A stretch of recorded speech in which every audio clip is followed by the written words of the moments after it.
Welcome in to the Monday night live stream that we are hosting on NFFC. This is going to be a football guy show, and we're going to bring this to you every single Monday at 8 p.m. Eastern between now and kickoff. Today, I'm joined by Dan Hindery, one of the smartest minds in the league, and or one of the smartest minds in the industry.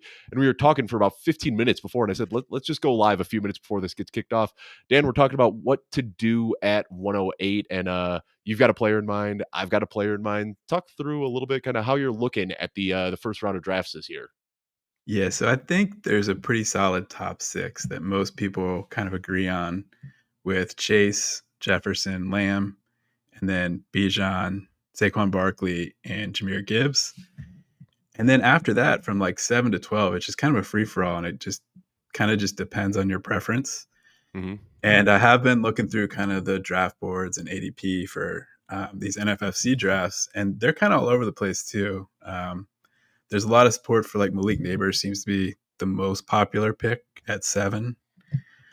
But after that, it's pretty wide open. I was looking, they did 2 drafts last night. We had the 8th. Brian Thomas went 1-8 in both of those drafts. Mm-hmm. That was kind of my initial lean. But then it kind of just comes down to whether you like the running backs coming up in the next couple of rounds better or the wide receivers coming up better. And that's something that, yeah, like Christian McCaffrey's also, I think that was the guy you're talking about. Yep. We can telegraph these a little bit because I don't really care. I'm good with either of those guys, and one of them's going to be there. Yep. So, And then he's another guy that I think is in play at 108, and he's been falling a little bit recently. Like we were looking like right after the NFL draft, he was going 5th, 6th in a lot of leagues, and it seems like people are starting to cool off now. That always happens after the NFL draft. But you think about it, like just the projectable volume going his way, like at worst, you're probably getting a top 8, top 10 season from Ginty. And best case scenarios, you're getting a rookie Ezekiel Elliott or a rookie Saquon Barkley, where you're getting top 3 production. So I think what I like about this 8 spot, though, is hopefully, I mean, I don't want to speak too soon, but hopefully with the 3rd round reversal, we can still get a good pick at the top of round 3 before there is that fall off in the middle of round 3. And we've got a few players in mind that we don't want to throw out there quite yet, but hoping to get in the 3rd pick. So nothing too crazy so far. We're seeing this is pretty chalky. Jahmyr Gibbs, Bijan Robinson, Justin Jefferson, Jamar Chase going off the board. I read that in reverse order. Jamar Chase, Justin Jefferson, Bijan Robinson, Jahmyr Gibbs. So exactly kind of what you'd expect to see in the top 4. We probably see Saquon go next and then CeeDee Lamb go next. Haven't seen a ton of differentiation with these early picks. There's CeeDee Lamb. Next, we'll probably go Saquon Barkley. And then it's going to 7 is when you hit the wild, wild west where you can go anywhere. Yeah, they go anywhere. You are on deck. So we are on deck right now. These people are not messing around. They're ripping through it. Yeah, we were planning for an hour, but who knows? Who goes off the board. So you had said Brian Thomas. I think Brian Thomas is a good pick. I think Ashton Ginty and Christian McCaffrey make sense as well. Dan, I am giving you the pick right now. This is all you. Man. Who do you want to take here? Let's go Brian Thomas. I like it. If you're good with that. I do like Christian McCaffrey a lot too. I think I like some of the running backs in the kind of what some people call the running back dead zone. I think there's some pretty good options through there. So getting at least one wide receiver here in the first 2 rounds, it makes me feel a little bit more comfortable that we can still put together a really good first 4 or 5 picks. And this is such a tricky thing to do because I would guess with how much we had marketed this stream that most of the people that are drafting right now are probably watching this stream. So we want to talk about like who we're looking at with our next pick, but we also don't want to say that much. But I think there are some good picks. You talked about the you're looking at the percentage, like the likelihood that a player falls to us in a certain spot. And some of the names that we threw around hoping to get in round 2, we're looking at like 4, 5, 6% on some of these guys. So maybe we strike gold and get a really nice pick here. But more likely than not, we'll just be taking value with our round 2 pick. Yeah, and I think it'll be interesting to see if there's kind of a run on wide receivers, which it looks like so far, or if you get kind of one of these kind of running back heavy drafts. I have seen there were a couple three drafts last night, and looking at them, one of them was really wide receiver heavy, and the other one went pretty running back heavy. This one looks pretty balanced. So we've got looks like we got 7 wideouts, 5 running backs so far. There's Drake London, one of the guys we were hoping, but I think he's one of those kind of 4% guys. Nico Collins off the board. Another kind of. So I mean, I'm looking right now. There are a few guys. Christian McCaffrey off the board. That's the one that we were really hoping for in round 2, and even considered taking with that 8th overall pick. You are Derrick up. Henry goes off the board. We talked about this beforehand. I like Ladd McConkey here, Yep. but I'd also be okay with Jonathan Taylor. I think either pick is fine. Do you have a strong lean on any player on the board right now? Yeah, I do like Ladd McConkey here. I think he's kind of the last player in this tier for me. And what we I saw think last year he's over the second half of the season, he was averaging 98 yards per game over the second half of the yeah, season. They were kinda moving him around the formation early in the year, and then, they just unlocked him. They said, "Wait, we don't have to, find a place for him. He can do everything. He can play out of the slot, he can yeah. play the X, he can stretch the field," and that's when we saw him really explode over the second half, and then, of course, that huge playoff game as well. I think that's just a sign for things to come in year 2.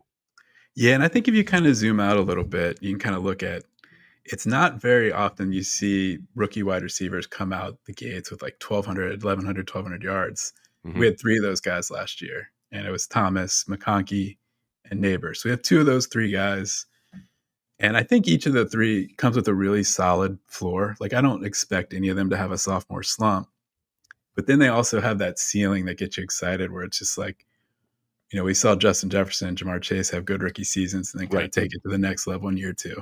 So, Exactly, and kind of and I think that's exciting it. I upside. mean, yeah, anytime you can bet on a young player who had a great rookie season, that's a good bet to make. Now, I don't wanna say that we are, like, assuredly going running back with our next pick, but we're definitely gonna put a stronger weight on the running backs coming up here with this 305 than we would be on any of the potential wide receivers, right? Like, I've done it this year where you start off wide receiver, wide receiver, wide receiver, and it feels like you just quickly paint yourself into a corner where you're just, like, desperate for running backs in the middle rounds.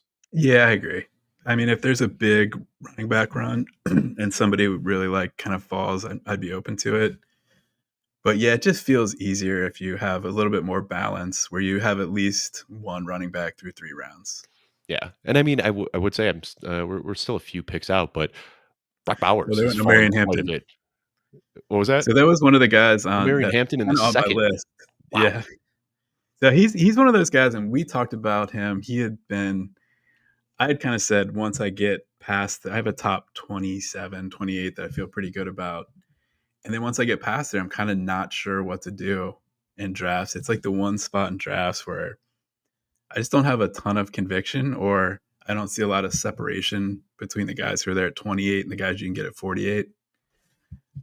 So I have kind of been in some of these best ball drafts, have been gravitating towards Hampton in the 3rd round, So but that's he another. wasn't our top target here, so it's kind of I'm okay with how it's going. I There's wanna some rip guys on kind of Hampton real quickly surprisingly too. falling too. What's Them up? bringing in, Nyheim Hines today, do you think that signals anything with Najee Harris, or do you think it's just kinda coincidental? It's hard to say. I'm kind of more on the I think he's more of just like a return man at this point in his career, so I don't think Probably. it matters too much. But yeah, I just think it's weird that Harris isn't practicing and we haven't seen him. Mhm. It's like I'm not drawing any real strong conclusions, but there's like enough there that it makes you be like kind of like, I don't know how I feel about this, or it's just I like there's enough. I was kind of more on the Hampton over Harris side in general. right. Like, I feel like people have been kind of overrating how big of a role Harris would have, and this kind of just ratchets that You up are a little on bit. deck. So They're we're at up Chase next. Brown. Chase Brown, that's who we really wanted there, but there still are some other good picks. Trey McBride wasn't even somebody that I had contemplated taking here at 29, but it would be hard to pass on him if he falls that far. It just really puts us.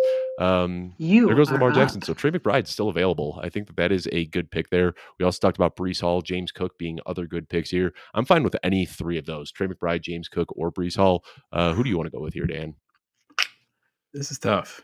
It is really tough passing on Trey McBride this late. Yeah, you know what? Let's go McBride. I actually think in this format, I like him a little bit more because you can kind of piece together decent tight end scoring in best ball. Yes. Where like when if you have 2 or 3 guys and you're just kind of hoping you hit on the right combination of having some good weeks, but you can't do that in this. So kind of throwing those random tight ends out there doesn't feel great. And this should give us a nice 3-4 point advantage over the competition here.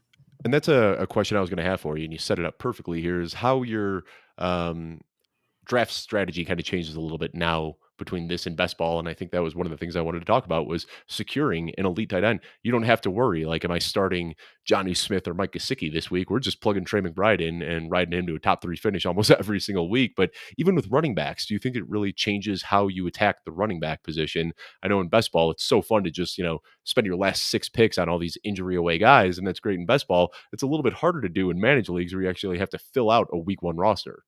Yeah, exactly, and I think this is also it's more important to get off to a fast start just because, just kind of the way the payout structure is Mhm. and everything. I feel like it makes sense to maybe play it a little safer and kind of focus a bit more on those first 14 weeks. Like, we still wanna maximize for the playoff weeks as well because that's where kind of the big money is, but it's not quite as, like, just everything at the very, very top like these big best ball contests are. And I should So I know, think but you I can think play it a little closer to the $1,200 vest. And $1,200 payout just for winning your division, right? I believe it's, 15,000 actually, or 1,500. 1,500. Yeah, yeah. So, I mean, that And then, alone, like, like, even if you don't do anything in the playoffs, like, if you could just come out as the top of this pod, that alone is a pretty nice yeah, payout, you're and I like think that was kind of the strategy you took last year in drafters as well, and you just stumbled into a first place team. exactly, yeah, just try to kind of put together some really good teams and hope that one of them kind of hits, but if you're advancing a lot of your teams, that greatly increases your odds, and I think we can still shoot for some upside later and maximize some of the playoff things. I do look at playoff schedule and some of that stuff, which we can talk about when we get into a couple of these next few picks here. Um, but okay, it was slowed down here a little bit. I think people had their first 2 rounds kind of plotted out and And I then think so, and we just flew talked about through that those. pre-stream, like, if I wasn't Yeah, streaming this, I would fill up my queue with my first 2 yeah, picks, so I kinda, yeah, knowing we're picking 17 in round 2, I'd throw 17 players in my queue and not really think through it much. Now you do get into the strategy a little bit, and you saw that with our last pick. It's like, well, we want a running back, but this value is too good to pass up, and, yeah. I do like this start quite a bit. I mean, we've got young, talented pass catchers, but I think that, with these next couple of rounds, there are some, I don't know, what do you call this? Rounds 4 or 5? They're not early rounds, they're not mid rounds, but this is kind of an area where in years past, I think this would have been the running back dead zone, but so many people are privy to the running back dead zone now that it's kind of pushed a lot of these guys even further down the board that I think you can still get great values on your running backs in these rounds. So, few guys I have in mind, of course, as soon as I say their name, they're going to get drafted. So we'll just kind of sit back and hope that they fall to us here.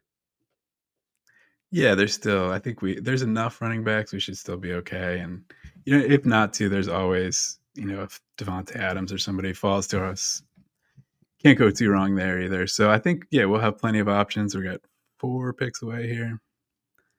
I see. Let me see. 1, 2. I mean, I do see our round 3 target is still sitting on the board, which Yeah. would be very, very nice if that happens. Don't expect it to, but, one of my favorite round 4 picks is, George Kittle. Obviously, with us going Trey McBride, I doubt we'd wanna, do that unless he somehow falls into No. round 5, but, yeah, let's take a look at the top running backs available here. Like you said, I mean, Devontae Adams, I think he already went, yeah, he just went off the board with the last pick, Okay, but yeah, just running one. back still sitting on the board, James Cook, Kenneth Walker, Alvin Kamara, Chuba Hubbard. I mean, I'd be happy with pretty much any of those guys as our Yep. RB1. There, Kenneth Walker goes off the board, but still Joe Mixon is a guy we could talk about after our pick a little bit. I don't have a strong. I think he's pretty properly valued, but I think the upside and the downside are both pretty evident. We saw 100 yards and a touchdown pretty much every week for the first half of the season, and then injuries piled up, and he was just an afterthought after that. So. Kind of similar to Christian McCaffrey. If you look at the way his season played out, the only difference is he got off to a hot start, and Christian McCaffrey never really did. Got 2 more picks here. There, George Kittle goes off the board, so You are on I'm deck. feeling really good about the next pick that we're getting here, Dan. 2 guys available that Yeah. I know me and you both talked about pre-show that we really wanted, and we're gonna get one of those 2 picks coming up here. Dead air on the stream. Nothing, I nothing know. better. Do But we? yeah, we are just kind of Yeah. waiting it through right now. Colton Sutton goes You off the are board. up. Dan, I So mean, do we try to push? Do we take the guy we're talking about the third and try to push the other guy to the fourth? I think so. I mean, Okay. I've got it that way in my rankings do prefer the guy that we talked about pre-show. Yeah, this is a tough one. This is This where is a really I didn't expect to have this dilemma in I round I didn't 4. either. Make the Um, pick, Dan. Who do you want to take here? let's just go Kamara. All and right. then we'll talk about why. I love both Kamara, and I think there was a better chance that Kamara would have got back around to us than Cook. Like, I don't think there's any chance Cook's gonna make it But back around still, to well, us, and do you have your board pulled up? I mean, what's the likelihood of us getting Kamara in round 5? I can't imagine I it's had more it at than 10%. 20%, Oh, all right. 20%. All right. So it wasn't like a complete no, but But I mean, James Cook in the 4th round was probably a yeah, 5% outcome, probably right? very I'm trying to see if I have my stuff pulled up here. I mean, that was something like we were talking about taking him in round 3, so I was kind of shocked to see him there in round 4. And this is a really fun discussion to have right now because you do have to talk about rankings and ADP and kind of how you play both. And of course, you want to play ADP to some extent, but you and I both have Alvin Kamara ahead of James Cook and ahead of a lot of these other guys. So, well, we would have potentially gone James Cook in round 3 and Alvin Kamara in round 4. When we get to round 4, if we prefer Kamara, you take Kamara. As simple as that. That's kinda where I landed on it. I mean, it is I do like both guys a lot. I mean, I would've been happy with Cook in the 3rd even. So it's like one of Right. those things where I kinda have Kamara just penciled in as my 4th rounder if he's there. Um, so I haven't pushed him up my rankings quite as high. Hmm. Um, And we talked about it on the show when you came on the launchpad a few weeks ago, how we both loved Alvin Kamara, and kind of funny, but like ever since that show, it seems like everybody I've had on my show since Alvin Kamara has it's somehow been on Kamara. been brought up, and everybody likes him. Talked about it with Jared Small last week, saying that he's just one of the easiest picks out there. And it's just like the more you dig into what he did last year, the more it doesn't make sense where he's getting drafted. Prior to his injury last year, he was the overall RB2. He was seeing the Yep. second most touches per game of any running back out there, hasn't showed any signs of an efficiency dip or regression at this point. And then you just look at how the team is set up right now. Sure, Chris Olave is going to get his, but Alvin Kamara is going to be the engine that powers that offense again. We had this like fear years ago when Drew Brees retired. Like, is Alvin Kamara going to be able to do it without Drew Brees? And he has every year since, and has shown no Yep. signs of decline. So just an easy pick to make there. It We've got a lot of someone had flexibility with this next pick too. I think yeah. getting Kamara there Someone had does open mentioned up oh, they went James Cook. James Bummer. Cook off the board. Yeah. Yeah, so I guess are we going wide receiver here, or do we wanna like, in an ideal world, it'd be running back, but I don't know if there's anyone. Yeah, and that's the thing. I mean, Not sure You Chuba what are Hubbard is on not a guy deck. I like drafting. I mean, yeah, I'm potentially not a Travion Mixon guy. Henderson, but I feel like the gap between Travion Henderson and some of these other guys going in the next round isn't really big enough to justify. So I think we go with another running wide receiver here. You are Devonta Smith up. is a good pick. Tetaroa McMillan is another guy that I think is just very mispriced. I've been drafting quite a lot of him. You just see top 10 draft capital on a team that desperately needs a wide receiver one. I'd be okay with Devonta Smith, Tetaroa McMillan, or even Jalen Waddle here. Yeah, I like all the guys. Let's talk real quick about Henderson. Do you Yeah, think he's a reach here? Because he's not going to come my back to my us. So minor concern is like we're not up again until 68. what's 68. So he's probably not making it back to us. Yeah. I'm fine. No, That's yeah, kind of my let's go wide receiver. Let's go wide receiver. Do you have a right. preference in these guys? I don't have a strong I do like Tetaroa McMillan a lot, and it okay. allows us to take Bryce a little bit later. I can Yeah. talk on this real quickly, but it's just you look at it. I looked over the last like 25 years of wide receivers who have gone inside the top 10 of the NFL draft, and basically a 65% hit rate that they become a wide receiver 2 or better, top 24 wide receiver. So when you draft them this late and you're looking at potentially a top 24 floor, and then the ceiling, we've seen what these top 10 guys can do when they come into the league. I just think that the range of outcomes for him going where he is, it seems like every year these top 10 wide receivers end up getting steamed up into like round 2 and 3 in drafts. But Tetaroa McMillan, I don't know if it's because of Bryce Young or the Carolina Panthers or the kind of pre-draft notion that this just wasn't a good class. He just isn't getting that same ADP that you typically see from wide receivers getting drafted that high. And we can talk a little bit. I know someone had mentioned asking about playoff schedules and weather. Yeah. One of the reasons I'm on Kamara is I have the Saints as the best playoff schedule, just relative to their season totals. So their highest implied team total this season is Week 15 against the Panthers, and then their second highest implied team total this season is Week 16. So we got a nice kind of little correlation there with McMillan and Kamara, and then even if the Saints are bad, as long as Kamara stays healthy, he's got some really nice matchups down the stretch. He's got home games in week 15 and 16, and then I think he's warm weather in week 17. I'm blanking on what that matchup is. I think is it the Jets? I don't know that one off the top of my Yeah. head. I feel like I haven't done the I've playoff. looked at these and I'm kind of blanking on them, but I do. So I have a metric just sort of like comparing each team's implied team total in the playoffs to their implied team total overall for the season. And the At Saints, Titans. okay, at Titans. Yeah, that's what it was. Yeah, that's a nice So matchup for another sure. like solid matchup, assuming the weather's okay. And anyway, the Saints were by far the best playoff schedule, just in that single metric that I look at. So, Awesome. and last year the Bengals were number one in the same metric, and they Ooh, had we some saw what big. they did in the playoffs. Yeah, Yeah, yeah. so that was one of the reasons that I was a little extra heavy on kind of Burrow and Higgins and some of those guys last year. And something else I like, Dan, that maybe kind of happened accidentally, but all of the pass catchers that we have right now, Brian Thomas, Ladd McConkey, Tedero McMillan, Trey McBride, I love the value on all of their quarterbacks. So Yeah, now I don't feel like we're in a position where, like, when you draft CeeDee Lamb, you almost feel like you need to reach to get Dak on your team, or when you draft Jamar Chase, you need to reach to get Burrow. Right now, yeah, we can kind of play the ADP game a little bit with the quarterback, and whether it's Trevor Lawrence, Justin Herbert, Bryce Young, or Kyler Murray, any of those guys falls below ADP, we can walk into a stack that yeah, I'd be more than happy to have. yeah, exactly. We've got Corey in here saying that he appreciates you giving him $10 to secure the AirPods in Vegas, a fun game that we play. And yeah, rookie mistake, Corey, is showing up to Secret Santa without a bunch of $10 bills in your pocket. Yep, I've You'll been learn for there. next year. Yep, pay forward. All right, so we're coming up in a few picks here, and I know we had talked about again. I feel like putting players in the queue is just bad juju. I feel like whoever we put in Yeah, the queue is just automatically going to get picked. But we did throw a name out there. Joe Mixon was somebody that I talked about 2 rounds ago. Do you have a strong lean either way on Joe Mixon? He's a guy that I haven't really been taking at cost. When he falls below ADP, I'll take him.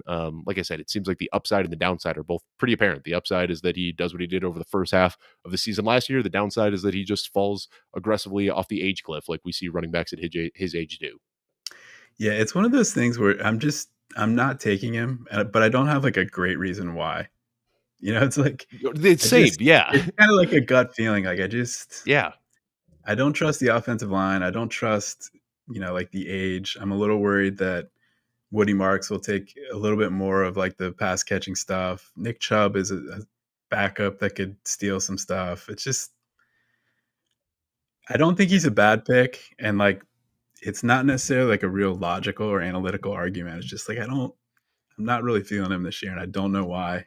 So And I'm just sometimes kind you of gotta go with your gut. They say yeah, that just trying to kind of trust my you gut have there a brain little cells in your gut. They say that, bit. that's your second brain, and sometimes you gotta listen to it. So I'm with you. That's kind of like I said, the upside and the downside are both apparent, and it's just my gut. It's been like, "Ugh, I don't want Joe Mixon after aggressively drafting Joe Mixon last year, and maybe that's what it was. Maybe it was like my 40% exposure to Joe Mixon last year that hung me out to dry when the Or season trivia. mattered most. Maybe that's why I don't like him.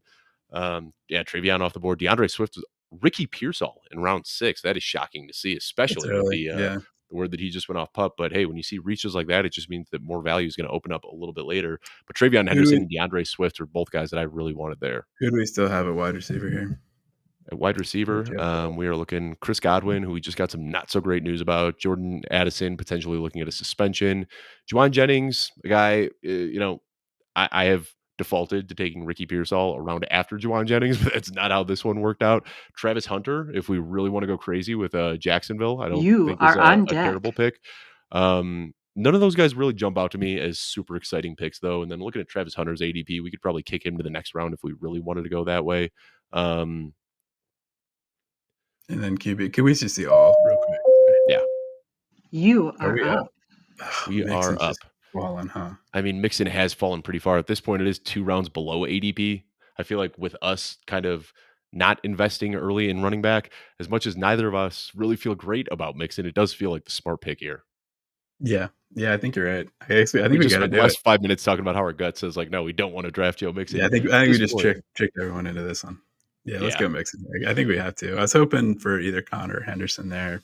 Yeah, and But that's the problem. I mean, Caleb Johnson. I would have taken Caleb Johnson before Joe Mixon, and he went right off the board too. So I mean, just a brutal run of running backs right there. DeAndre Swift, Travion Henderson, James Conner, Caleb Johnson would have picked those without thinking twice. But we've got a lot of people in the chat right now that like the Mixon pick. So maybe our guts are wrong on this one, Dan. yeah. I mean, yeah, and you have to at some point you do have to take some guys when they're just falling too far. You know what I mean? It's Right. like I'm not gonna end up with a ton of Mixon this year, but he's still on my board. There, he's still a good player. We can always, if we need to, we can grab Chubb later or something if we're worried about an injury or. And I actually, do think I do think that you can do handcuffs in these season long formats a little bit yeah, oh, more yeah. than I don't Yeah. love them in the best ball stuff, but I think you kind of pick your guy usually there. But this is Here, I one, don't yeah, think it's we're in bad. round 14 and Woody Marks is there. More than happy to just add him just to kind of secure that. We know it's a run heavy team there in Houston, so kind of gives us the out if something were to happen to mix in. There's one other running back. Let me see. I don't think I've seen him go off the board yet. I'll wait till we get a little bit closer to our pick, but there's another guy still on the board that I'd be happy with that I actually have ranked one spot ahead of Mixon. So I have Mixon in a cluster with Isaiah Pacheco. Oh, well, just went off the board. That's the guy I was hoping for was Isaiah Pacheco. Okay. I would have been happy with that pick. But yeah, I do have this kind of cluster in my rankings where it's Isaiah Pacheco, Travion Henderson, Joe Mixon, James Conner. And I have Isaiah Pacheco one spot ahead of Joe Mixon. Joe Mixon kind of at the end of that tier. But he's another one that just feels like he has just been falling in drafts over and over and over again. Didn't fall quite as far in this one as we had hoped. Go back to wide receivers. I know we had talked to a few guys here. I don't think any of these You are running backs on are piquing deck. your interest, right? Aaron Jones, Tony Pollard, Quinshon Judkins, Tyrone Tracy. Looking at the wide receivers, Jacoby Myers, Debo Samuel, Khalil Shakir, Cooper Kupp, Jaden Reed, Josh Downs, Stefon Diggs. I don't hate right here. I don't know your thought if this might be a little bit early for him. ADP of 105, so You are we could up. probably Yeah, get him with our next pick, but that he's definitely going I earlier than was earlier. Stephon Diggs was the guy I had kind of circled on my list here. All So right, yeah, so if you you don't like think this is him, a reach? Because I'm cool with it if you no, are. no, I don't think there's any chance he gets back to us. We're picking Looking at some of 92nd. the ADP is 105, but he's a quick riser with the word that he's going to be ready yeah. week So one. let me look at We can hold off a second if you do want to take a look here. no, I Um, think it's now. I looked at it because he was one of the guys I was actually pretty interested in, mhm. and I think he's going in the 7th round in most of the recent drafts. Yeah, and I had Adam Hutchison on my show a couple of weeks ago, and we were talking through some of the injured players, guys that we have faith in, guys we don't have faith in. And he was saying this a few weeks ago. He was like, Stefon Diggs is going to be just fine. He's like, Stefon Diggs is going Yeah, to be ready week one. He's going to be playing like Stefon Diggs of old. You also look like this team is desperate for a wide receiver one, unless you think Jalen Polk is going to figure it out, or Demario Douglas is going to take a huge step right. forward, or Hunter Henry is just going like Stefon Diggs. They went out and they drafted him for a reason, and he can be the same guy that he was 5 years ago when he joined the Buffalo Bills and helped Josh Allen really ascend. And this also opens up for another quarterback stack that I like if we're able to get Drake Yep. May a little Yeah, bit later. exactly. So just on theme with the team that we've been drafting so far. It's been a lot of value picks so far, but a little bit of a reach for Stephon Diggs. But like you said, based on the recent drafts, not really so much of a reach because he's been a quick riser. Yeah, he's a guy I've kind of just penciled in the 7th round as one of my favorite targets. I did kind of go back and forth on him and Pearsall a lot lately. That's one Yeah. of those where, like, when they're Mhm. both there, it's like, man, this is a really tough call. And I have been leaning Diggs just since the pup thing, even I though was I'm gonna say not one's on pup and one really worried. isn't. Yeah, So I'm not really worried about the pup thing, but as a right. tiebreaker between two guys I really like, um, those are yeah, those are the two guys I've been targeting in the 7th round most of the time lately. I want to pull this up real quickly. Somebody says feels early for Diggs, but I don't that he's not going to come back around. And I think that's it. Like if you don't think you're getting a player in the next round, I don't think it's a reach. And I think a lot of people try so hard to look at like the exact ADP. Like we're at pick 79 right now. Do you want to reach for a player with an ADP of 83?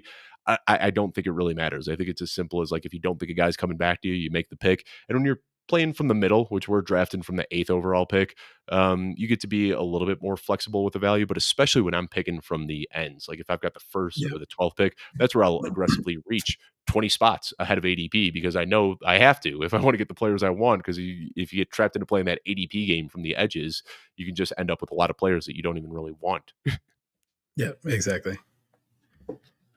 And like, I mean, we talked about a little bit like is Omarion Hampton a reach in the middle of the 3rd, and then he went in the 2nd round. So you just it's Exactly. hard to tell. Like these ADPs can change in a hurry when camp starts. The closer you get to the season, guys start catching some steam, and I'm pretty sure Diggs is going to be one of those guys. And we'll look back; he's not going to be there in the 7th round. I bet by the time we get to the end of August, is again Exactly. assuming he's healthy and everything. So Yeah. I mean, already saying that he's going to be like a full go for the start of training camp, should be ready for week one. You know how social media works, Dan. You've been doing this long enough. Like, you're gonna get one video of Stefon Diggs in slow motion, and people are gonna go crazy, and he's gonna shoot up 2 rounds in ADP. So I think it's just good to Yeah. get him now because this is probably the cheapest he's gonna be for the rest of the offseason. Got Joey right in here asking, does drafting Diggs now make you lean more towards or away from rookie Kyle Williams later? I don't know how you feel about Kyle Williams, Dan. I was a big fan of the prospect, but the reality is, a round 3 guy has a pretty low hit rate, and then you look, Stefon Diggs is obviously atop this depth chart, but then there's just a slew of secondary pieces there. I don't really know how Kyle Williams is gonna carve out a role. Yeah, I think he's an okay pick. He's one of those guys who it's not necessarily whether or not I get Diggs, but if I get May, then I'm a little bit more Yeah. aggressive on Kyle Williams. But I think he's going a little too early if you're Mhm. not stacking him with May. I Not that agree. he's a terrible pick, but I think there's some guys there who are just safer and similar ceilings, going in the same kind of general range. So now we're kind of at that section of the draft where it's a mix of dead zone running backs and injury away running backs. But looking at the two guys that we have, Alvin Kamara and Joe Mixon, I do feel like we need some insulation here. We've got a very strong wide receiver core right now with 4 good wide receivers. We've got our elite tight end. Like I said, we've got a lot of flexibility with the quarterbacks we want to target here. Do you think this is an area where we do start looking a little bit heavier at the running backs? Wide receivers Not still available. Jaden Reed's still out there. I mean, there are still some really good wide receivers available, though. Yeah, I mean, if there were running backs I liked more, I'd love to have a good third running back here. Yeah, I think the There's one that jumps out to me is Zach Charbonnet. Just we okay, saw yeah. what the upside is. If Kenneth Walker misses any time, he's just a plug and play top 10 guy. So I do like that upside, especially given Kenneth Walker's injury history. But I think that you are right Feels that a Darnell little Mooney, early for me for like a guy who's essentially a contingent handcuff. upside. Yeah, Yeah. yeah, kind of a Yeah. contingent upside. So, wide receiver, what's left at quarterback? Mahomes, Knicks, Goff, Caleb Williams. We'd be Kyler Murray. We talk Mahomes. Yeah. So this is 6 point passing touchdowns, Mhm. and it is per 20 passing yards. I know we don't have the stack, and there are some quarterbacks I like. And Hollywood Brown late. Yeah, I think it's at least interesting, but I guess it just depends if you think this passing offense can bounce You back or are not. on I deck. mean, quarterbacks are spiraling in this draft right now. ADP is Yeah. 60, and he's still on the board at 91. That's kind of crazy to see. I wouldn't be super opposed to Mahomes. Um, What are we? We're in the eighth round. yeah, we're in the 8th round right now, which is a crazy, crazy value there. But also like Darnell Mooney here. We have no dearth of wide receivers, but Yeah, wouldn't so hurt I to have think my kind some. of short list here: Mooney, Mahomes, and maybe is Jordan Mason still You there? are up. Jordan Mason's still there as well. Yeah. You have a preference between those three? In a vacuum, Mooney would be the guy that I want, but right now we're Okay. drafting him essentially just to put him on the bench. So if we do want the quarterback, I do like the idea of waiting and correlating and stacking with one of the Okay. receivers that Yeah, we have. let's go Mooney and then wait because Yeah, there is. I and mean, that's we it. have It's so just many good. I feel like every single time I do this, where quarterback falls, and then I draft a quarterback earlier than I normally would, Yeah, I just never feel happy about the finished product. I look at the I draft agree. board Yeah, and I'm like, why did I pay up for Mahomes when I could have gotten this guy 4 rounds later? Just that's always the conversation that I end up having with myself after. But it is crazy that he's still falling at this point. That Mahomes is still on the board at the end of round 8. yeah. But I do think in this when we get into bye weeks and stuff, like Mooney's one of those guys you're probably gonna be really happy you have, just because there's gonna be injuries, there's gonna be buys, you're gonna need that wide receiver 3, that flex guy. And who knows, man? Like they're saying Stefon Diggs should be ready week 1 now, but what if he Right, isn't? yeah, you Like just never we know. need some sort of option to get us through the early parts of the And season. if So Tet's not, who we think he is, I mean, there's exactly. definitely some I things here. rarely regret drafting too many wide receivers. So I feel like that's you can get so many contingent handcuffs late on in at the running back position, but with wide receivers, it feels like once you get out of round 10, it is just kind of shots in the dark at the receiver position. So we definitely have gone wide receiver heavy in this one, but I'm not mad about it. Let me open this up a little bit so we can see the rest here. So we're coming up in a few more picks here. Mahomes still falling down the board. Quinshon Judkins and Najee Harris, no surprise there that those guys are both falling as well. We're probably good on wide receiver, which I hate to say because there's still value out here that I like Michael Pittman, Luther Burden. Like I'd be okay with taking those guys, but we are flush with wide receivers at the moment. Start looking at some of the quarterbacks here. Again, we're open for so many stacking options a little bit later, but Mahomes is really hard to ignore every pick that he keeps falling. Yeah, I'm interested in Mahomes. I'm fine with taking a 6 wide receiver too. I think Ayuk's interesting. Mhm. If we don't need him early in the year since we already have 5, but he might be one of those guys you feel really good about, kind of those 3 big playoff weeks. Let me ask you one Um, other one, and this might yeah, be a little bit crazy because of the way quarterbacks are falling, but my guess is that we're going to pick here at 101. We don't pick again there's gonna until be a run. 116, and there's going to be a quarterback run. You are on Mahomes in deck. a vacuum. Well, Mahomes just went off the board. Kyler Murray right here. Do you think that's a little bit too early for Kyler? Get him I stacked up with don't I McBride? don't like Kyler as All much right. in this format where I think this one evens out the running and passing a little bit. All right. So I'm not as like willing to reach for the running quarterbacks where Murray just hasn't put up the passing stats that would make me feel like he's worth You here. are up. Yeah. So I think I'm kind of actually leaning Ayuk, unless you. Yeah. I mean, I know you I like it. mentioned, yeah, I like it. And this could be one of those, we talked about like the importance of trying to just win the division here and take the $1,500. But with Stefon Diggs, with Tetaroa McMillan, with Ayuk, if we do get through into the playoffs here, I mean, we're set up to be a monster of a team in late in the season as well. So I like that. So here we are on the pick. Brandon Ayuk still available, and this is the pick we're going with. yeah, let's go for it. Cool. They're I another like it. team. The Niners are, I think, it's either second or third in my kind of playoff um, favorable schedule rankings. So they All they have right. some really nice matchups late too. So And this if opens us up for Ayuk's Brock, healthy, another quarterback. Like we just yeah, keep taking these quarterbacks that we can, that's or true. these wide Actually, and I receivers. do really like Brock actually too. Yeah. Like Purdy and Herbert are 2 of my favorite quarterbacks, kind of just in general this year. I think they're Yeah. kind of getting lost in the mix a little bit. I think the Chargers are going to throw a little more than some people think. So I do like the Herbert Lad stacks. But yeah, So we have like 5 different quarterbacks we could stack here. It's crazy. I don't know if I've uh ever had this 6. many solid. Yeah, 6. Yeah, Yeah, I mean 7 if with you want to get crazy McBride. and talk Yeah, about Chug. I don't want to talk about Chug, but yeah, I mean we've got a lot of options to stack late here, and it just kind of kept working out that way. So I'm guessing that we see a bit of a quarterback run here before our next pick at 116. But I mean Brock, Herbert, or Murray, I'd be fine with any of those 3 picks yeah.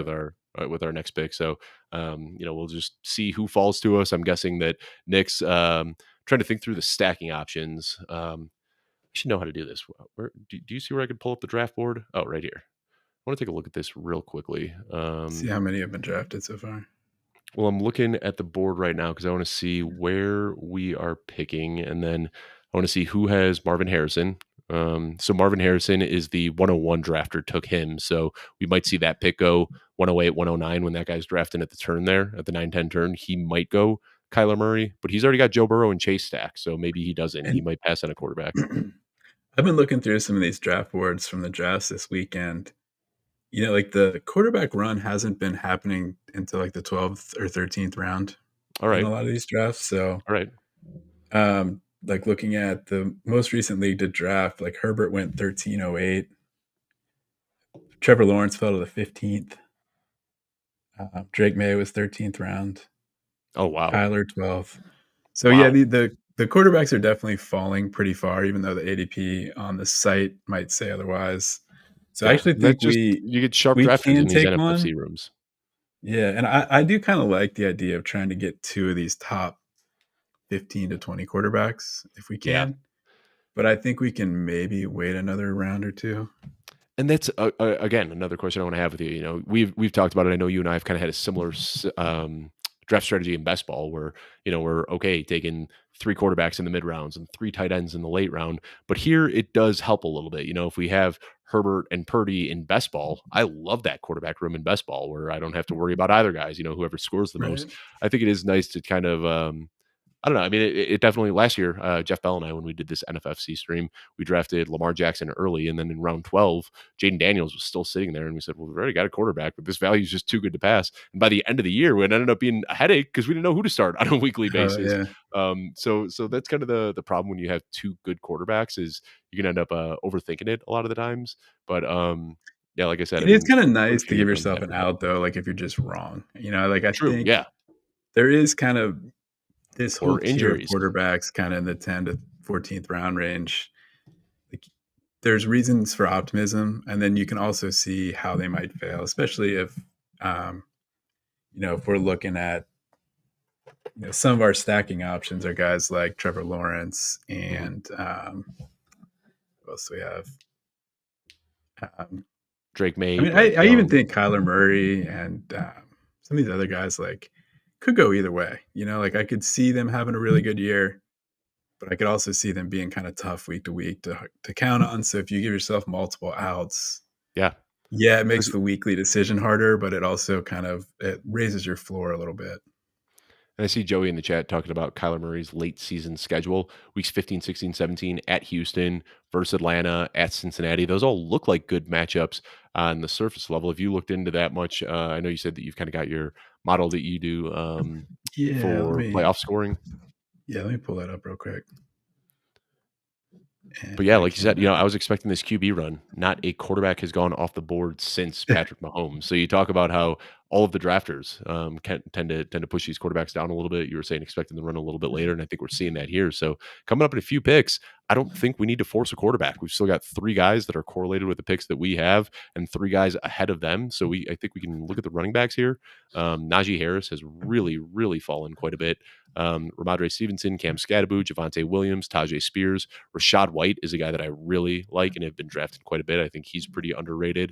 But then this is once you get into that injury away, I mean, it's lotto tickets at that point. Yeah, I do have a guy I like here. I'm gonna wait to mention him, All right. and I'm gonna pull Um, up this schedule thing real and again, quick. we keep seeing wide receiver value falling in this one. And like we are so flush with wide receivers already. But like, my goodness, I see Luther Burden sitting here in round 10. And that's another pick that I wouldn't mind making. And Caleb Williams, also still on the board, opens us up for even another stacking opportunity.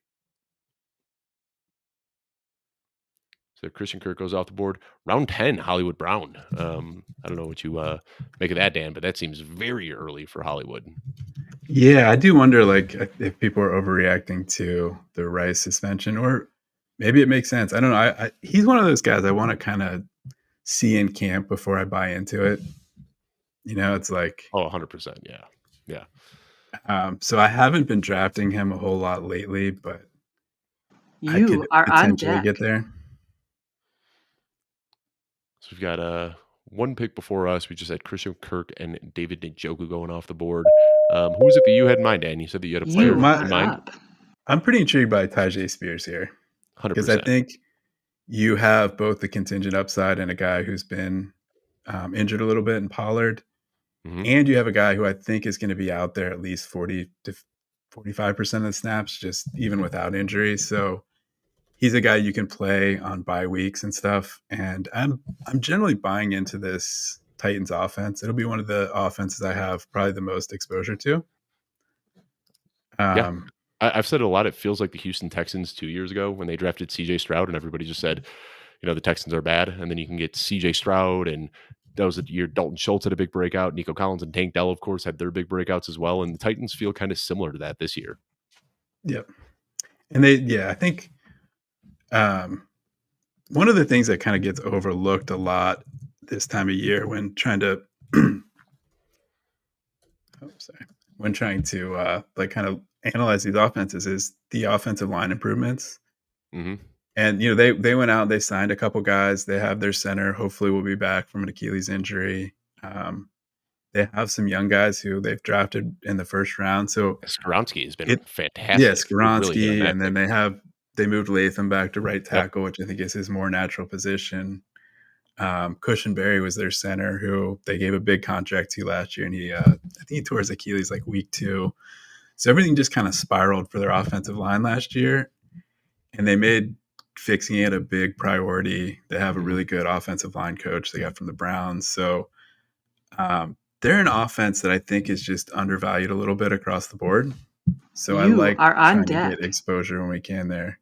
And in the one All game that right, Tony where are we Pollard at missed here? last year yeah, sorry. In the Oh, sorry. Yeah, I'm kind of talking So we've through. still got quarterbacks available. They're all fallen. Real quick on Tajay Spears, though, 24 opportunities and over 100 yards in the one game that Tony Pollard missed last year. So contingent Yep. upside through the roof. Really like that call out.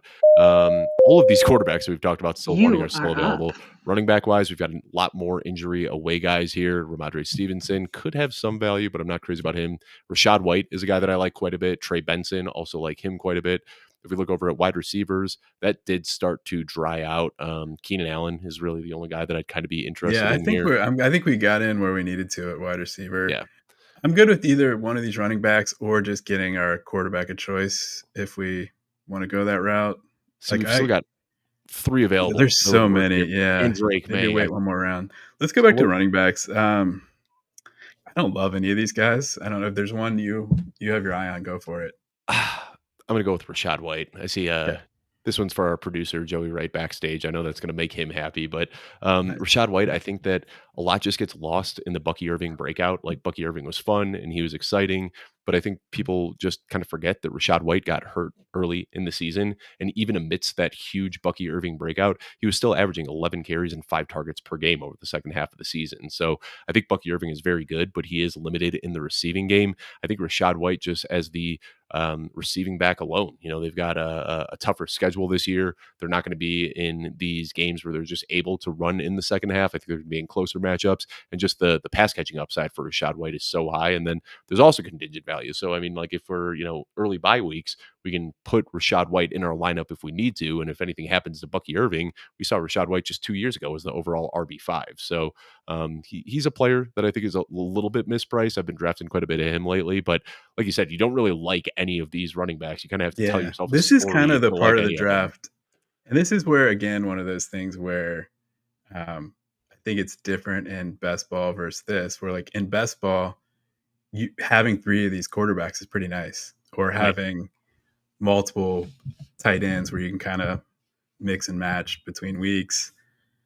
Where so like this is the part of where I've been so used to just loading up on these quarterbacks, and I've kind of this tier of running backs has been a little bit dead to me.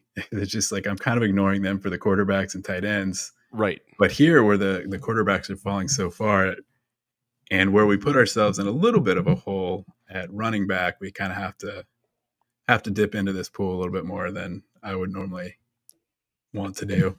And yeah, I mean, like you don't feel great about any of these guys, and like the bets you're making here, I feel like are similar to the bets that you're making in round 15 and 16. But like you said, we did kind of paint ourselves into a hole a little bit. But all of a sudden, this running back room doesn't look so bad. Yeah, Alvin we have Kamara, Joe options. Yep. Mixon, Tajay Spears, and Rashad White. We've got two guys that we can plug in. I mean, at worst, you're getting early season production from Joe Mixon and Alvin Kamara. Like they're not Yeah. gonna. You know what you're getting early in the year, and then that kind of gives us a handful of weeks that we can kind of look at how things are shaking out in Tampa Bay and in Tennessee and see if maybe we have to make that switch after the first few weeks. Yeah. And I do. This is an interesting one where if you could go back, Christian McCaffrey maybe makes more sense just given how much like wide receiver value there ended up being, Hmm. or maybe that was kind of a split decision where maybe would have gone the other way. So it's one of these first one we've done.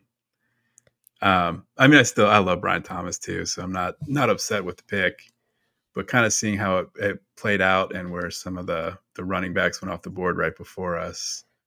We are Um, still just seeing a game kinda, of chicken with the quarterbacks, man. Like, we were yeah, talking about taking Kyler Murray in round 9. Here we are heading into round 12. Kyler, I Brock think it's Purdy, Justin Herbert, Drake probably May, all time. Do guys. you think? Yeah, I think so, yeah, but, like, because even if that, we like, want two I of almost them, don't wanna make the decision because I want other yeah, you drafters to want it take just these to make quarterbacks and for us. make the decision for us because I'd be I do happy with. have another guy in mind here too. If we decide we don't want to go quarterback, but I'll hold off on talking about him until we get to the And that's pick. kinda the way I'm looking at it. Here's what I think, Dan. I think if Kyler Murray, Brock Purdy, Justin Herbert are all available with our next pick, I think we go a different route, and then when we come back here with 149, then we can take one of And we can them. get one. But, like, Yep. I If they don't start have a going, maybe strong we can get one. conviction between any 3 of these guys, so I'd prefer another drafter to select one of those guys and kinda make the Yeah, decision for make us. the Like, if pick somebody for else us. takes Justin Herbert, then we take Brock Purdy. Yep. Curious, and you don't have to say the name now. We do have the private chat here, Dan. I don't know if you Oh see off yeah. on the, you can shoot me this name in the private chat. I always forget that we have that. Jeff Bell and I doing these last year was really fun because, yeah, I think that's a great one. And let me just flip over to the all tab. I'm guessing he is pretty far down there, so can probably get him. Yeah, I'm not even seeing his name pop up yet, so I think we should be good on that one there. Here we are, about 6 picks out, and looking at the running backs, Najee Harris and Quinshon Judkins finally went off the board after falling way below ADP. But is that about where you've been seeing them go, Dan? I'm guessing nowhere near Judkins ADP. is all over the board. I've seen him still going kind of in the 90s sometimes, and I've also seen him falling to like 100, 115. And he's a hard one because I actually think he's a really good player. And if he's still there, or if he's there at the end of the year, he only gets suspended for a few games. Like he could be one of those guys who, kind of similar to Ayuk, where you're getting a Yeah, really nice value and nice bang for your buck. So he's on my board, but I don't really know what to do with him. I mean, it just seems bad. Like he could be a full year thing. You just never know. right. Prior to that news coming out too, he was one of my favorite picks. I mean, I had so much Yeah, Quinshon I had a Judkins. good Like it amount just too. you can easily pencil him in for 250 touches, and he is a very, very good You are player, on as deck. you're aware. So, you got Clayton busting my balls in the chat a little bit, saying that I'm going to spoil the You private are chat up. message. Well, I didn't, Dan, and he's still There available. you go. So, Dylan Samson is who we're going to go with here, and ADP of 162, but a quick riser. So I think that this is a good pick here. I will say though, Brock Purdy went off the board, so we are limited to now one of 2 quarterbacks with our next pick at 149. So hoping Kyler Murray, Justin Herbert. But to be Or honest, Drake May. I'd be okay with Drake May there too. Yeah, like Yeah, if and we that's where have we have to fall Diggs. back on is Drake May, I am a-okay with that. Yeah, Love you too, Clayton. Clayton's best.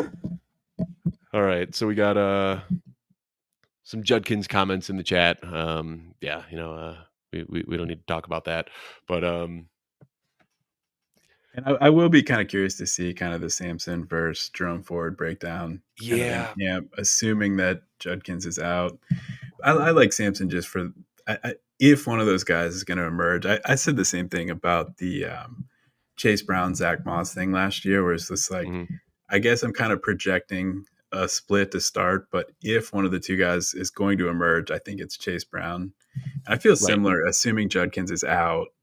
Like it could end We know up what kind of Jerome Ford starting with is. like a Ford Sampson, but like Yeah. if one of them is going to actually matter, it's probably more likely to be Sampson. Like we've And how already many times seen over the last few years since Jerome Ford has come into the league, how many games has Nick Chubb missed? And you're getting like 20 carries for 62 yards and yeah, like a touchdown every 4 weeks is what you're getting from Jerome Ford. Like we kind of know who he is at this point, where I think the unknown upside for Dylan Sampson is what makes him exciting. And I'll be the first to like I was not the biggest fan of Dylan Sampson, and I'm not like a film grinder by any means, but just as a yeah. running style that I don't like. He's one of those really upright guys who has like straight line speed and not a lot of agility between the tackles. But sometimes that pans out in the NFL when you can just get him out wide and let him take off. All you need is one big play every single week to pay off. So I think that's a good pick there.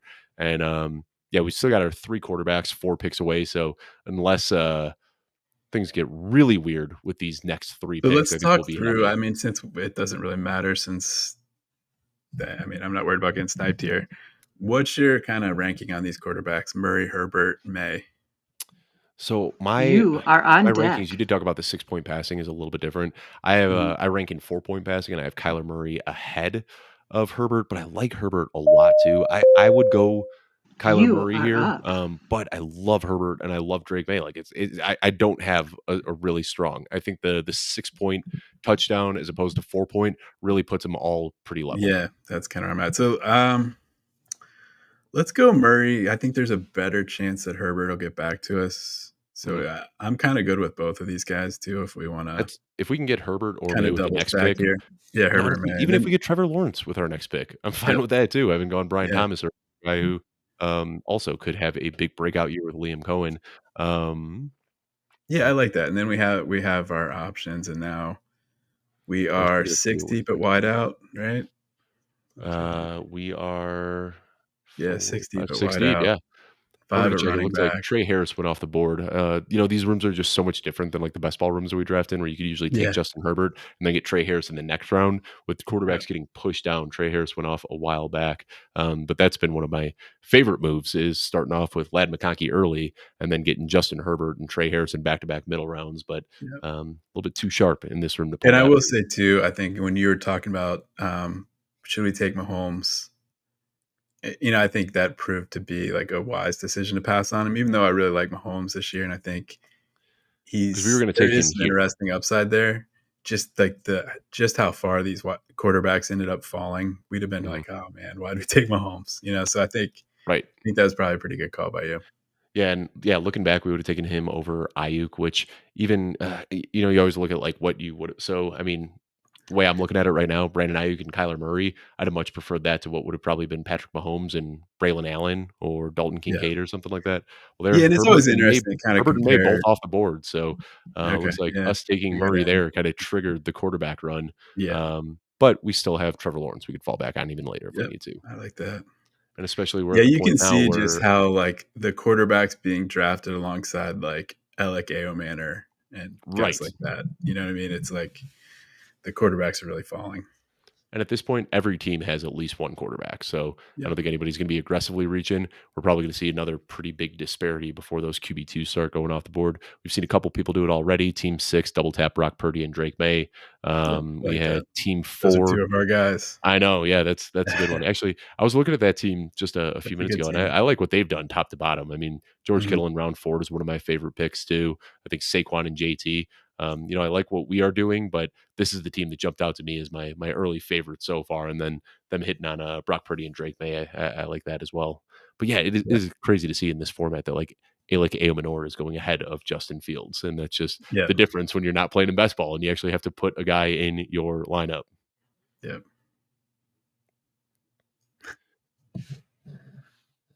So we've got somebody saying, yeah, zero quarterback is the thing to do in 2025, and I couldn't agree more. It is back on the menu. I feel like looking at my rankings, like I have been shuffling around like QB 8 through QB 24 are so tight in my rankings. I'm like, I don't Yeah. know how to put like this guy that I've got at QB 24, who I can put some names to it right now, but like my QB 24 is Michael Penix, my QB 8 is Brock Purdy, and I don't know if there's a huge gap between those 2. Like, we can look Right. at the end of the season, the QB 8 through QB 24 could be separated by 20 points on the year.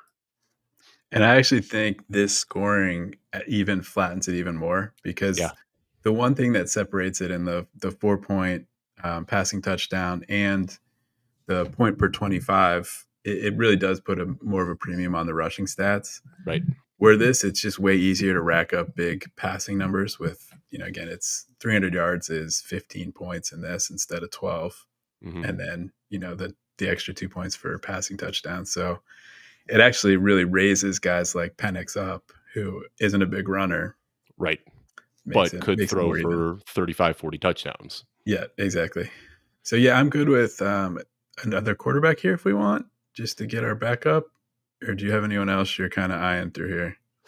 Or we could keep waiting. I mean, We're there's pretty good still on wide 5 receiver. or 6. You are on deck. Keenan Allen, this is probably a little bit Is early for him. is He's been like anybody Oh, sorry, go ahead. Is yeah, anybody I was left at running back or oh, that, yikes? I like Marshawn Lloyd here. I can I Um, know if I make too compelling of a case, Cole might pick him right here.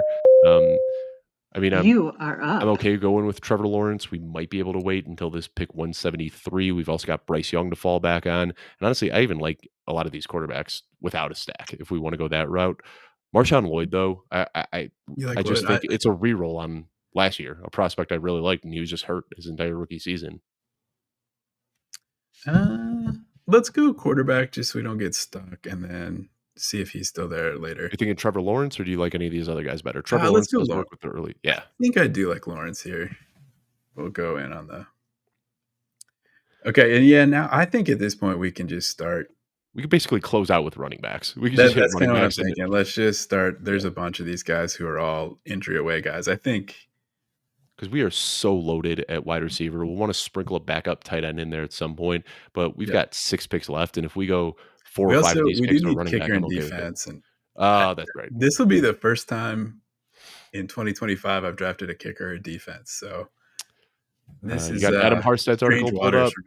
I Yeah, because know, I know man. for me, I just default to Adam Harstad when it comes to kickers. That Yeah, is let me not look. my I actually do expertise. have Draft Dominator up here. Let me see what There you we've got. go. Marshawn Lloyd went the pick right after us. Let me make my Mhm. my Marshawn Lloyd case Sorry, real quickly. sorry. Is just Yeah, that go Matt ahead. LaFleur, he just always runs a two running back backfield. And last year he tried with Emmanuel Wilson, he tried with Chris Brooks. They were both not very good, and they were kind of forced out of necessity to lean on Josh Jacobs. I think we could see him go to a little bit more of a split this year. And I mean, Marshawn Lloyd, it was just bad luck. I think it was like ankle and an appendectomy. Like it was nothing football Yeah. related that pushed him out of the game. But Yeah, that was one of mine, I think, last year during camp. I was, like, all offseason, I was kinda low on God, last time I picked a kicker, it has been a long time. I'm trying to think of any leagues last year that had I mean, kickers. Dan, I'm okay not taking a kicker at all and just Yeah, addressing it uh, before week 1. I'm not even kidding. Like, I will, yeah. just stack up these running backs now and Yeah, I don't even we know, so we can do, like, waivers before if we want. yeah, I'll yeah, tell you my guy just got picked. I liked Brashard Smith over Lloyd. yeah. I That's thought we kinda could the wait one on guy him a I've little been bit. yeah, I was hoping.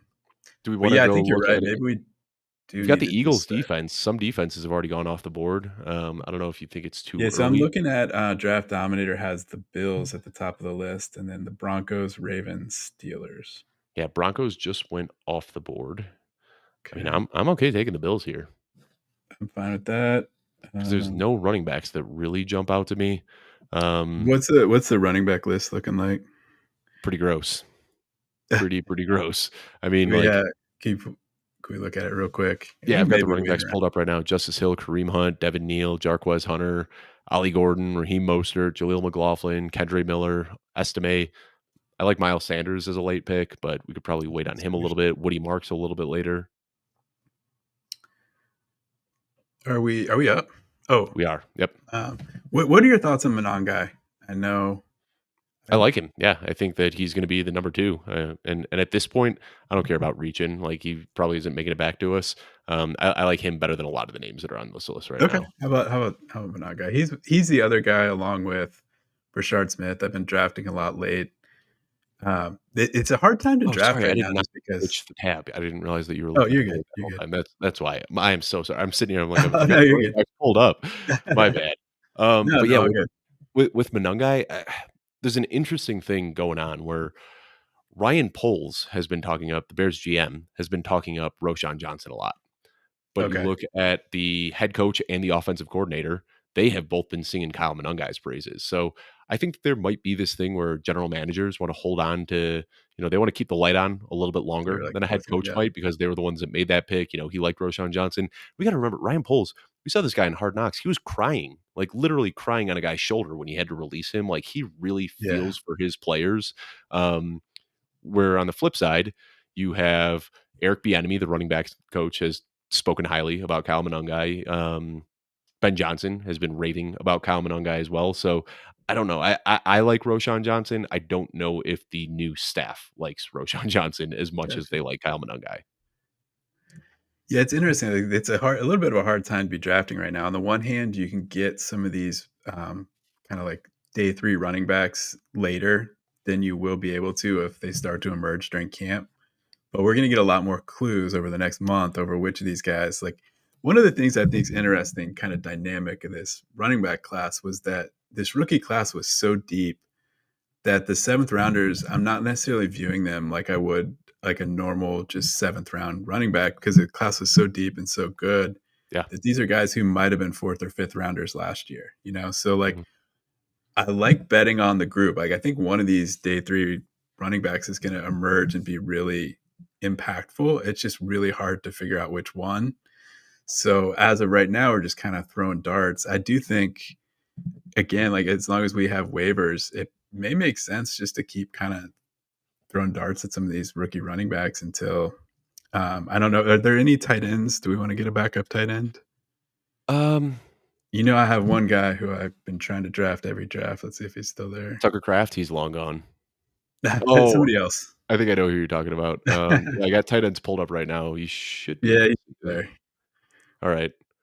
Maybe that guy, or yeah, I'll drop it in chat. I don't know if people care that much, but I won't spoil Yes. it too much. Yeah. I like that one. And Gesicki then is the other another guy, tight end that I've been drafting a lot, but you do talk about these day 3 tight ends. I just wanna, like, go back to that real quickly. Yeah, I think that this is a very different class, and I can't tell you how many times, like, in Underdog, where I get to, like, pass round 16, I will just queue up Kyle Monangai and Taj Brooks and just close out of the draft and just, like, yeah, walk away with exactly. those Yep, 2. Like, I feel like you just kinda have to put a flag on the guys that you like this year, and Monangai could have standalone value. Taj Brooks, the upside is the same exact upside we saw from Chase Brown last year, so those are both the late run guys that I like drafting. We could also flip over. Defenses are starting to go off the board a little bit quickly. yeah, and I'm okay with drafting a defense here too if we want. So Yeah.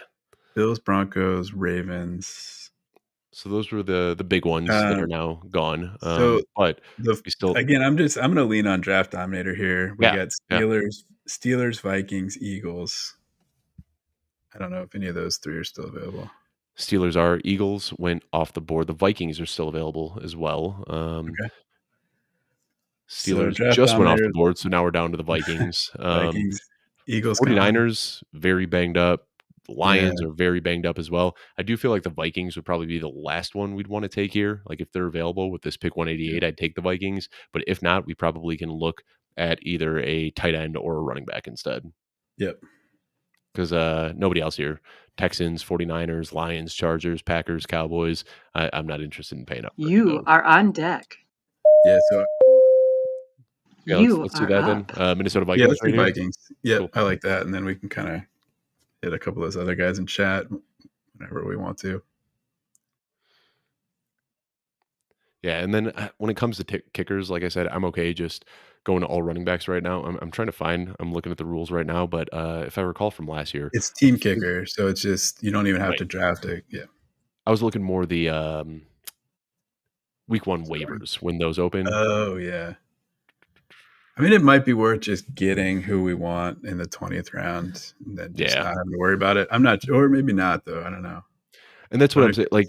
Like you say, when you're drafting at this time of year, we don't have all the information. So on one hand, Kyle Monangai could be nothing. But on the other hand, you could be drafting bi-weekly. a guy like the upside is so unknown, and that's why a lot of people are very adverse to doing pre NFL draft fantasy football drafts. But I love doing those because you can get Yeah, it's fun. unbelievable value. I did one not too long ago. It was a redraft league right before the NFL draft, and I got RJ Harvey in round 15, and then the NFL Yep, draft hits, and I'm like, well, that's a 5th round pick that I got way earlier. And of course, you have your bad picks too, but I think that's kind of what makes it fun, not having all of the information. Um, so that's why I absolutely. think now, before training camps open, that's why I might be okay just kind of closing out with 4 running backs here and then figuring out the kicker right before the season kicks off. Let's make sure, though, that, like, we can That's what have I'm trying to waivers, find. bro. Yeah, So, yeah, if we can, we'll figure that out. If not, we can just wait till the 20th round. I don't think anybody's drafting 2, 3 true. kickers. Yeah. There's another tight end too. Let me check because we had thrown his name out there. He is still available. 2 tight ends that I'd be kind of okay drafting as a Yep, backup, I and think we know. neither have conflicting buys, so we can sit on them and see how that works out. You are on Oh, deck. just went off the board, Dan. Devin O'Conco. I do like Gesicki too, if you're is that Yeah, the other one you were thinking about? yeah. Gesicki was the other I one I think had it in my maybe mind. makes sense to grab a second tight end just so we Yeah, don't have to do too much on waivers, yeah, coin and spots. that's the thing. Like when I'm looking this year, I just don't see like when the draft wraps up and I look at the remaining tight end pool. It's so hard for me to make a case for any of those guys. Like Yep, it does seem like there's about I am way higher on Gesicki than most. I've got him as my tight end 13, but for me there's like 18 tight ends that I feel really good about drafting, and then after that it just all feels like of course there could be the You are up. Elijah Arroyo breaks out or Terrence right. Ferguson breaks out, but that's going to be waiver wire. That's not somebody I Unlikely. want to draft. So we'll go Gesicki here. Yeah, let's get Gesicki. Like that one. I think he's gonna have a good year. Yeah. I mean, he was pacing for 105 targets on a 17 game pace over the second half of the season, led the Bengals in slot snaps last year, even though it was Josevich's job early in the season. And the other thing is, the contingent upside. You're a Bengals fan. You know T. Higgins and tends to miss some Yep. games here and there. And when T. Higgins misses, Gesicki is just a top 5 tight end. So just having the contingent upside, that gives us a potential flex play in season. Yeah, definitely. I have noticed it is interesting just how like, I think a lot of the when you get to the, like, 14th, 15th round and later, I think the tight ends actually project better straight up versus the wide receivers who are going off the board, which is kind of an interesting Yeah, like, you're not getting 150-point wide receivers this late, yeah, and from that's Josh kinda what Palmer or Alec Pierce. yeah, Yeah, I wanted to pull that up, and yeah, I mean, these are I guess, like, maybe you could talk me into Michael Wilson just because 'cause we've already got Kyler Murray, and if you're looking for, like, a late round sack, but that's when, like, in best ball, I'd be okay with Mike Wilson. Looking at our right, or lineup, like I don't know when Pierce. Michael Wilson is ever gonna make it into our lineup. Right, yeah, Like, if we're at a point where we have to put Michael Wilson in our lineup, something went terribly, terribly wrong, and we're yeah, probably exactly. not finishing atop this league anyway. Yeah. So, yeah, I'm So good with maybe just taking some running back shots here and then maybe a so 2 more running 20th backs and round then a tight end. kicker. Yeah, 2 running yeah, I like that, 2 running backs and a kicker. So what do you think, I know you'd mentioned handcuffing. First of all, who is the handcuff to Alvin Kamara? Is it Devin Neal or is it That Kendre yeah, I Miller? don't think we know yet. I guess I lean Neil, but I don't know for sure. That's one See, that I definitely wanna kinda see during camp. I lean Miller Yeah, here, and I you know lean maybe Miller. maybe I'm just like a sucker for it, but Matt Waldman also still really keeping the light on for Kendre Miller. Yeah. It just seemed like Dennis Allen hated him for whatever reason. Yeah, Like put him on IR when he was healthy, and like never gave an right. explanation about it. But Kendre Miller still, I believe. Let me look it up. I think he's still just 23 years old too. Yeah, he was really young coming in. Yeah, just turned 23 a month ago. I mean, like that's unbelievable how young he is. And just So, a yeah, guy I that don't mind handcuffing our guys. We also, Woody Marks. I Woody think Marks is oh, yeah, another Woody one. Marks is still available. I mean, if we did that with our next 2 picks, Kendrick Miller and Woody Marks, I'd feel Yeah, I'm okay fine with with it. that. Yep. Um, yeah, Miles Sanders is another guy that I've been sprinkling in late just in case we get He's sniped still on one of yeah, these. I actually I like him a lot here just 'cause that I haven't been drafting much Dallas, but, like, at this point, like, he has the clearest shot to, like, touches of any of these guys still available. Maybe Justice Hill, but And there's another I know people get really excited about Jaden Blue, and I'm not gonna talk about the lazy report because I think that's a bunch of yeah, B but what I will talk about is, that, Jaden Blue is very much so just a outside zone runner. That's pretty much all he can do. He has, like, right, nothing in between the tackles, and Miles Sanders, it might not be the best part of his game, but he can run between the tackles, and if Javonte Williams misses any time, they're gonna have to lean on Miles Sanders. I think Jaden Blue is just kind of the change of pace guy. He'll come in, get 5 to 8 touches every single game, where I think Miles Sanders has contingent upside that I don't think Jaden Blue does. right. None of these other guys though, like Justice Hill, have you been drafting him at all? Just Not I'm really, 'cause not I excited think about it. Keaton Mitchell is gonna Yeah. also press him.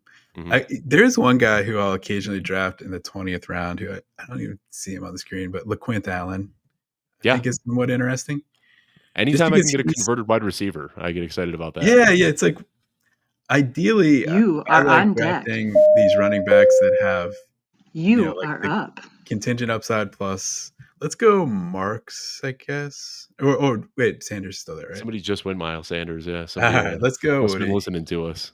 Yeah, let's go Woody Marks here, I guess. Yeah. Does that work? That's a fun one too, and Woody Marks is another really good pass catcher.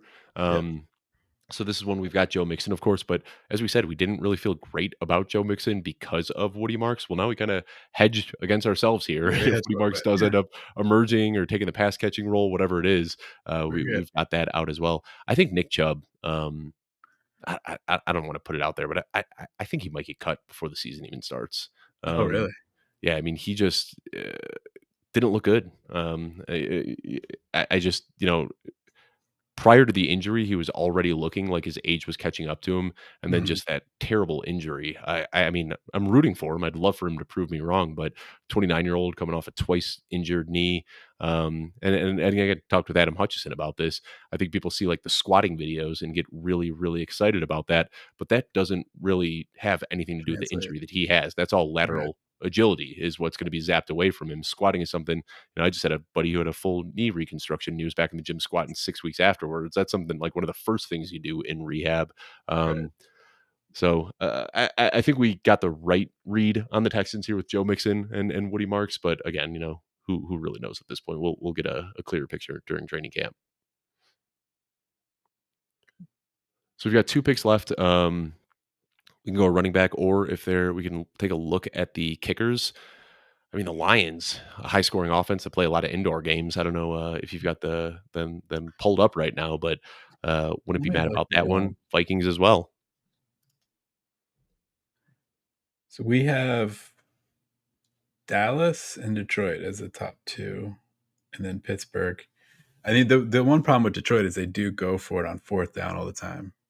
I don't know That's how a good that point. impacted their numbers or not. That's a good point, and I think Dallas was already taken, so, Dallas, and then the Steelers and ooh, the Kendre Miller just went off the board. We gotta Chargers. talk through this because our queue just got You beat up. are on deck. Kendre Miller was just You taken. are up. Do we wanna go LeQuint? Is that too big of a reach? No, I'm fine with it. I mean, he's not a guy that I've been drafting a ton of, but, we already have leaned into Jacksonville a little bit, and he's got pass catching upside, so I think that's a fine pick there, and then we can, close out I here with, do kinda like just targeting some of these backfields where they're just unsettled. The same way right. you were talking about Miles Sanders, like, Mhm. even Phil Maffa's in there. Yeah, Or, like, there's nobody who has such a lock on it that these guys necessarily need an injury if they're just the best guy, and it's not necessarily the highest bar to clear. If, mhm. like ETN didn't look great last year, I'm not really convinced on Bigsby's fit in that offense just because I think they prioritize pass catching so much. Yeah. He's basically Sean Um, Tucker, who did yeah, nothing last yeah, year. Yeah. and it could be Well, one of those also, you situations see where trades and releases in training camp too with running backs yeah, more yeah, than any other position that, you yeah, know, it seems like the trade talks around ETN have cooled off a little bit, but it's not out of the question that ETN gets traded in camp. and it's the over this next month, you're really just trying to kinda, like, catch a vibe of, like, how are the coaches feeling on some of these situations, and I don't know on Jacksonville's running backs, but that's one where I think any piece of news, I'm gonna be dissecting it just because, like, Yes. there's upside there and there's uncertainty, and it's just trying to figure it out, and we need more information. So, I don't mind taking the cheapest piece there in, like, the 19th, 20th round So on if that we note, kinda get sniped on some of our other guys. let me plug the podcast we'll be doing this preseason, Dan. That was Yeah. a great segue into that. We talked about it, but once training camps kick off, me, you, and Jeff Bell will be doing a 3-person podcast. I got to be honest, Dan. I don't even know if I've told you this yet, but like, don't be surprised if these end up being 2-hour episodes because there's going to be a lot to talk about. But we're going to be going through every single team training camp report and trying to find all of the actionable information that you need to kind of adjust ADP. And as you talked about last year when you took down that drafters one, it was right when training camp opened. And what happens is there are a lot of players that should be moving up and down rankings, but it takes ADP a few weeks to catch up. So if you can make those changes quickly, get in draft rooms and pounce on that value, just a great way to get a big advantage in that. So we'll be doing that starting immediately after the first week of training camp. And then also see in the chat right now, we're doing this again next week. Joey Wright is going to be joining me. We're going to be drafting a team together. So if you enjoy this, one, subscribe to the YouTube channel, and two, we've got a link right here in the YouTube comments. Right here in the YouTube comments where you can sign up for next week's. This is $350 to join. Draft against 12 teams. We've got $1,500 going to the first place person, and then also get a chance to get into the playoffs after those first 14 weeks, where there's an opportunity to win $250,000 up top. So you can sign up right there in that link below. All right, Dan, do we want to look at kickers or do we want to go with another running back here? I'm good with just grabbing a kicker and just making our lives easier I'm fine with that too. down the line, just All so we right. don't have to worry about, like, waivers before the season if we don't have to. Especially too, it is, Um, they don't have open waivers on NFFC, so if gotcha. you are bidding and you You miss have to out a bid. kicker, then you gotta bid again the next day, and if you miss again, you gotta bid again the next day, so it can, I got screwed a few times on NFFC waivers last year if you're not completely staying on top of them. So, kickers that are available, Vikings, we had thrown that one out there. I mean, really, what are you looking for here? Just the highest scoring offenses for the most part, right? Yeah, I think highest scoring offense. I mean, Bengals make sense. I Yeah. think they've been, Yep, just went off the board. Made doing sense to yeah, there Narlock we as well, who go. just took Yeah. him. But, Vikings check this work. out. Yeah. Let me look at, Bucks draft would on bid work. real quick. I mean, I everybody's going Bucks kickers You right are now. on deck. Yeah, I don't you know what? I'm not gonna Yeah, go a little strong that's kind of take where here. I'm at when it I comes could to kickers. manufacture something, but We can look yeah, at whoever's the top of the queue works for me. Vikings are yeah, fine. yeah, and if the Vikings, then we'll I mean, like, go ideally, I Bucks. think you do want, like, a dome team or, like, a Right, good weather team, and you get that with the to kinda Bucks and break the it down. Vikings, so Yeah. I'd be fine with either of those. Yep. Um, yeah, I've made the mistake in years past. I mean, I don't play in a ton of kicker leagues, but yeah, you have those guys that might look good early in the season, and then when they start playing, NFC North and AFC North games late in the season, all of a sudden they're giving you 2, 3 points a week and not quite as fun as they were. So yeah, That's I'm definitely good to something. I mean, even throw 'em for back. even You for are some of the up. position players, like, kinda sweating out the drafter stuff at the end of last year. When you get into, like, week 17, I had, Jackson Smith and Jigba week 17. I was, like, really hoping for, like, a nice Playing week out of him. Thursday night football in Just Chicago in the in a rain. monsoon. Yep. Yes, I And, was like at that game. Yes. and I'm sitting there watching like, "All right, come on, we got this," and it's Just just do like, "Oh, man." something. What did Yeah, that and it's game just correct like me if I'm wrong, was it a 6-3 game?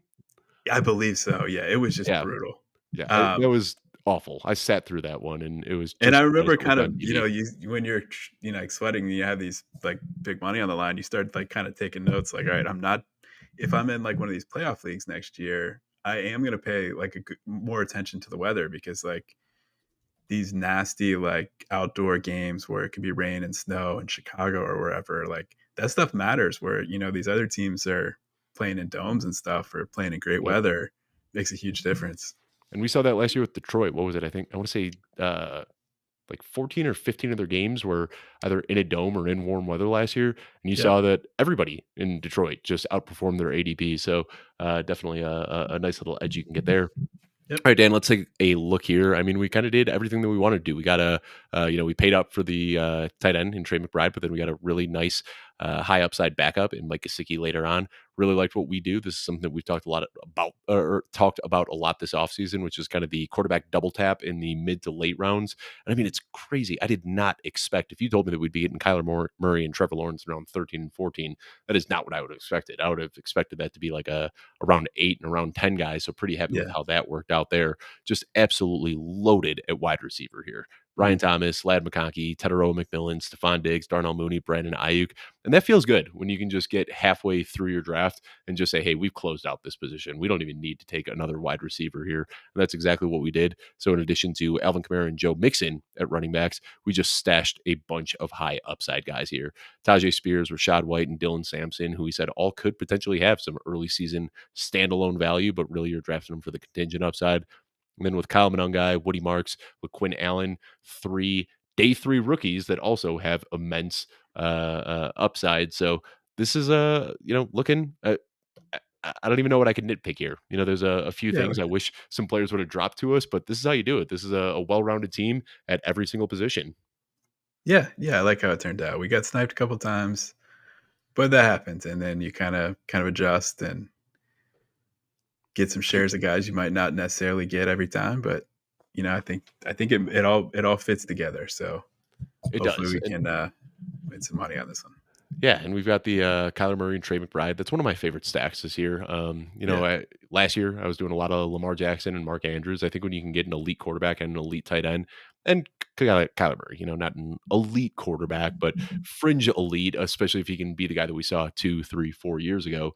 But I do like that stack, and then we've also got the Lawrence Brian Thomas stack to fall back on if Lee and Combe can yep, just recapture the magic that he did last year. I think in hindsight. I would have loved if Chase Brown fell to us in round 3 instead of Trey McBride, but yeah, then I would have been hoping for George Kittle in round 4, and we wouldn't have gotten George Kittle. Looking had we taken James Cook like we talked about in round 4, I don't think Kamara would have made it back to us in round right. 5. We already talked about the Mahomes passing on him after he slid way further than we expected, but I think we were still pretty disciplined, kind of stuck to the players that we wanted here, and we have a nice mix of early season veterans that are gonna, be plug and play options, and then really high upside guys that could help us late in the year. So, any major takeaways from this one, Dan? No, it was fun. I was definitely you could tell the room was sharp. I'll give Yeah, people credit, like, whoever we're drafting against, well done.